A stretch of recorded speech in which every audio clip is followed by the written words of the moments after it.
क्या हनुमान जी बूढ़े हो गए?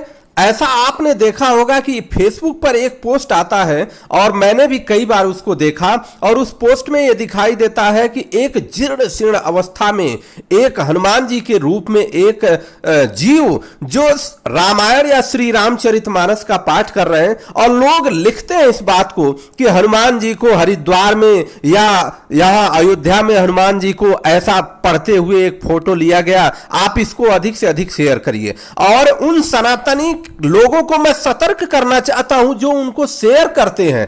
आप इस बात को समझिएगा किस तरह का षड्यंत्र हो रहा है।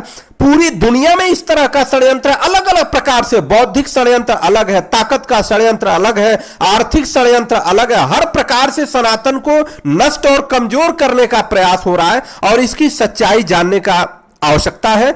आप देखिए जब हनुमान जी सुंदर कांड में आपने सुना होगा कि हनुमान जी जब माता जानकी जी के पास अशोक वाटिका में जाते हैं, वहां पहुंचते हैं तो बहुत सारा जब वार्तालाप उन लोगों के बीच में होता है तो माता जानकी जी को जब विश्वास होता है तो माता जानकी जी हनुमान जी को एक आशीर्वाद देती हैं। वो आशीर्वाद क्या है?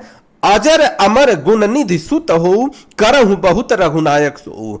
अब देखिए अजर अमर का आशीर्वाद देती है, मतलब जिसका जरावस्था आ ही नहीं सकता, अमर है। और जब ये सारा आशीर्वाद दिया तो हनुमान जी प्रसन्न होते हैं और प्रसन्न होने के बाद वहां पर नाचने लगते हैं या प्रसन्न की मुद्रा में एक अलग सा भाव उनके अंदर आता है। तो जब उन्होंने ऐसा आशीर्वाद दिया तो फिर वो बूढ़े कैसे हो सकते हैं? दूसरी बात क्या है कि वह बूढ़े दिखाने का जो पूरे समाज में दुनिया में चल रहा है कि सनातन में ऐसे दिखाया जाए, इनको क्यों बूढ़ा दिखाया जाए? क्योंकि श्री रामचंद्र जी ने यह भी कहा कि कलयुग में जब तक हमारा नाम लिया जाएगा तब तक आप रहिएगा सशरीर और जगह जगह सूक्ष्म अवस्था में पहुंचिएगा। मैं इसके बारे में भी कभी बात करूंगा। बहुत वैज्ञानिक तथ्य है कैसे हनुमान जी हर जगह पहुंच जाते हैं और इसको समझने की आवश्यकता है।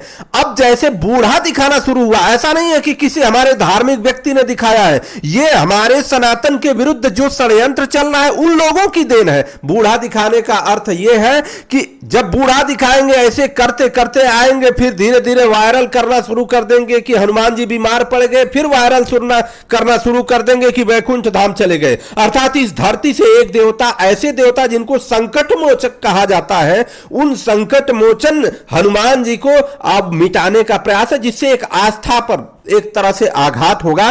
तो आप सभी लोगों को इस बात के लिए मैं आगाह करना चाहता हूं कि कभी भी इस प्रकार का पोस्ट आए तो जो भी व्यक्ति इस पोस्ट को वायरल करता है या आगे बढ़ाता है वो सबसे बड़ा सनातन द्रोही है, सबसे बड़ा हनुमान जी का द्रोही है, माता जानकी जी का द्रोही है, श्री रामचंद्र जी का द्रोही है। सनातन का सबसे बड़ा श्रेष्ठता यही है कि जो भी चीज कहा गया है जो अजर अमर का, इसका पालन करना होगा और ये सनातन को बचाने के लिए आपको कुछ न कुछ करना पड़ेगा। जिनके पास धन है वो धन का उपयोग करके करें, जिनके पास तन है वो शरीर से उपयोग करें, जिनके पास वाणी है वो वाणी से करें। जो लोगों के अंदर जागरूक कर सकते हैं जागरूकता के हिसाब से सनातन को श्रेष्ठ करें। और इस धरती को अगर श्रेष्ठ बनाना है तो सनातन को श्रेष्ठ बनाना पड़ेगा और सनातन श्रेष्ठ नहीं रहा तो यह धरती खत्म हो जाएगी, समाप्त हो जाएगी।